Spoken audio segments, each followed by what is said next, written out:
नमस्कार प्रिय दर्शकों, आप देख रहे हैं ज्योतिष मंत्र। प्रिय दर्शकों, आज चर्चा है भगवान रुद्र के 52 वीर के ओघड़ साबर मंत्र की। ओघड़ मंत्र अत्यंत प्रभावशाली है। भूत प्रेत जिन्न जिन्नात मरी मसान को हटा करके भगा करके वीर आपको सुखी करते हैं। आपके ऊपर चाहे कैसा भी किसी भी प्रकार का तंत्र किया हो उसको तत्क्षण स्वाहा कर देते हैं, नाश कर देते हैं। प्रभावशाली है, ओघड़ मंत्र है। और पूर्व में भी बता चुका हूं कि साबर मंत्र और तांत्रिक मंत्रों की भांति ओघड़ मंत्र भी अत्यंत प्रभावी है और शीघ्रता से अपना प्रभाव दिखा देते हैं। भगवान रुद्र की शक्ति से संपन्न 52 वीर का ये ओघड़ मंत्र है। जहां तक बात करें विधि विधान की, तो अत्यंत सरल है, किसी प्रकार की क्लिष्टता नहीं है। स्त्री पुरुष कोई भी इसे कर सकता है और एक दिवस का ये विधान है। अन्य दिनों में जैसे बार बार बोलता हूं, जब भी कोई मंत्र जाप करे, आराधना करे, जप करे, अनुष्ठान करे, उसके बाद भी यथाशक्ति कम या ज़्यादा मंत्र का जप करते ही रहना चाहिए, जिससे कि मंत्र की शक्ति अक्षुण्ण बनी रहती है। और इस मंत्र के लिए भी कहूँगा, विधान तो मात्र एक दिवस का है। किसी भी सोमवार के दिन इस विधान को संपन्न किया जा सकता है या फिर किसी भी सिद्ध योग पर्व काल में इस विधान को संपन्न किया जा सकता है। परंतु उसके बाद चाहे 11 बार ही करें, परंतु नित्य इस मंत्र का यथाशक्ति जप करते रहिएगा, जिससे कि इस मंत्र की शक्ति अक्षुण्ण बनी रहेगी। खास करके साधकों के लिए इस प्रकार के मंत्र अत्यंत लाभदायी होते हैं, क्योंकि वो जन कल्याण के लिए कार्य कर रहे हैं। तो ऐसे मंत्रों को जप कर रखना अनिवार्य होता है, ताकि जन कल्याण के कार्य शीघ्रता से हो और उनको भी यश प्राप्त हो। जैसे कि बताया, आज का मंत्र प्रयोग अत्यंत सरल है। मात्र एक नींबू के साथ ये प्रयोग संपन्न होता है।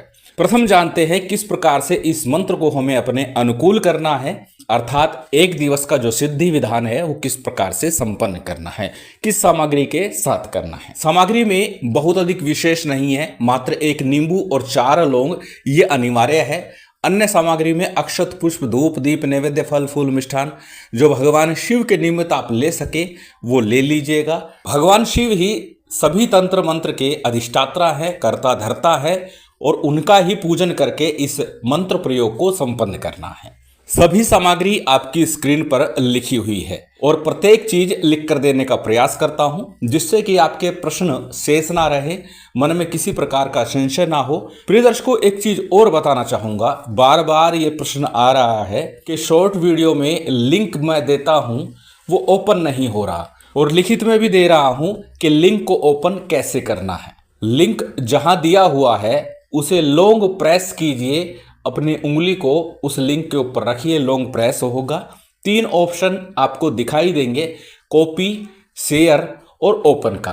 तो आप सीधा ओपन कर दीजिए, आपको उस लिंक का पूर्ण वीडियो मिल जाएगा। शॉर्ट वीडियो में लिखित में भी ये चीज़ दे रहा हूं कि डिस्क्रिप्शन कैसे दिखाई देगा।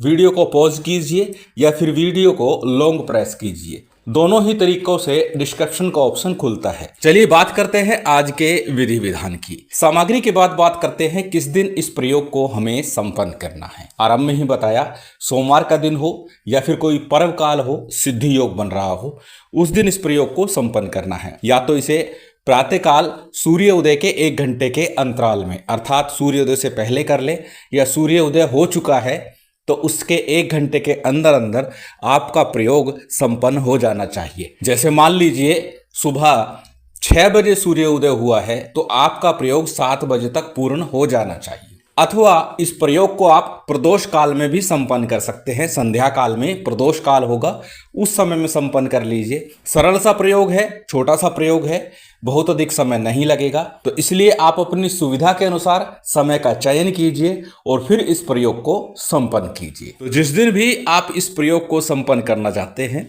सभी सामग्री लेकर के आप भगवान शिव के मंदिर पहुंच जाइए। मंदिर में ही संपन्न करना है, क्योंकि एक दिवसीय विधान है और कुछ समय का विधान है, तो मंदिर में ही इसे संपन्न कर लीजिएगा। प्रिय दर्शकों, पूर्व में भी बताया है, सामग्री में जल भी आपको मंदिर जाते हैं तो अपने घर से ही लेकर के जाना है, ताकि किसी प्रकार की नेगेटिविटी है, भगवान शिव को जब आप वो जल अर्पित करेंगे तो वो नेगेटिविटी आपके घर परिवार से निकल जाएगी। इसलिए मंदिर में चाहे व्यवस्था बनी हुई हो तो भी आपको जल घर से ही लेकर के जाना है। मंदिर में पहुंच करके उत्तर या पूर्व की तरफ मुख करके बैठ जाइए। थोड़ा सा जल दाहिने हाथ में लीजिए, अपने ऊपर और सामग्री के ऊपर जल छिड़क लीजिए।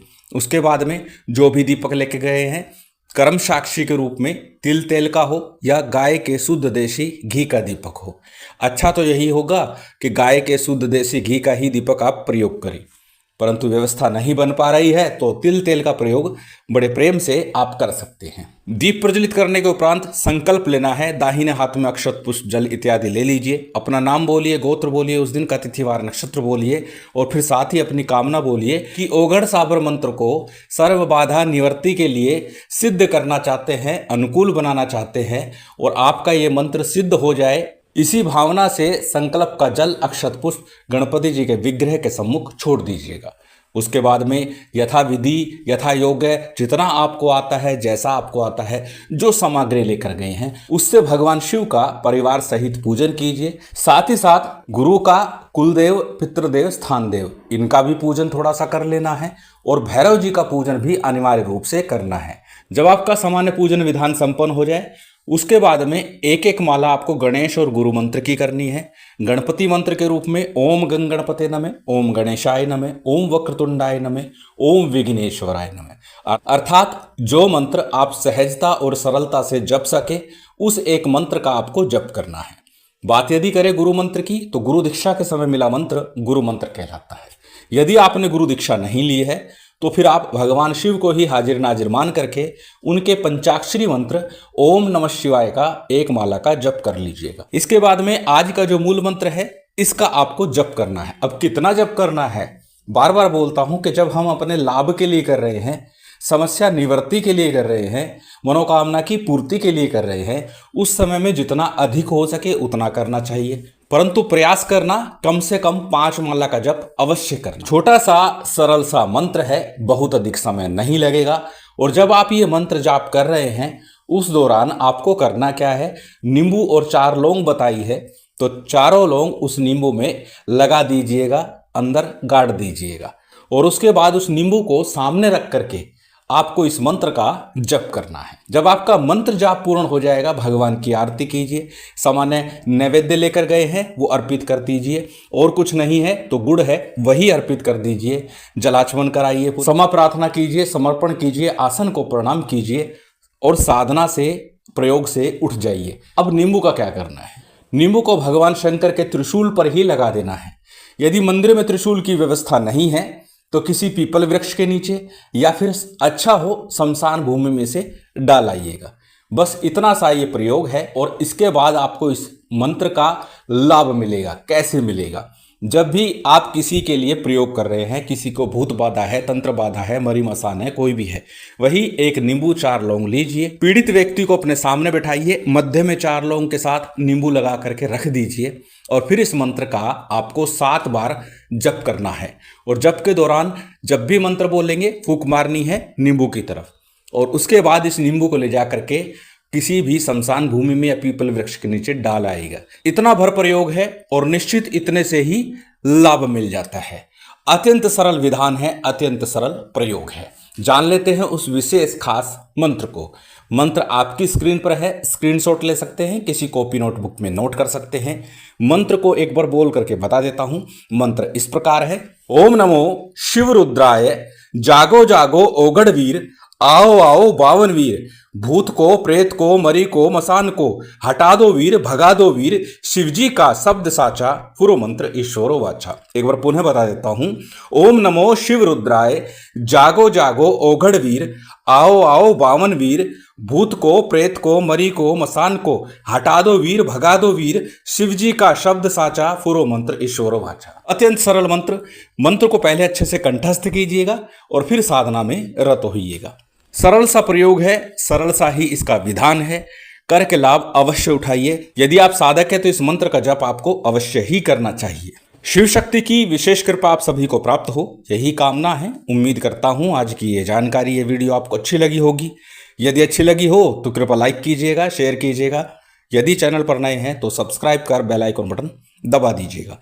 जय माता दी, जय श्री राम।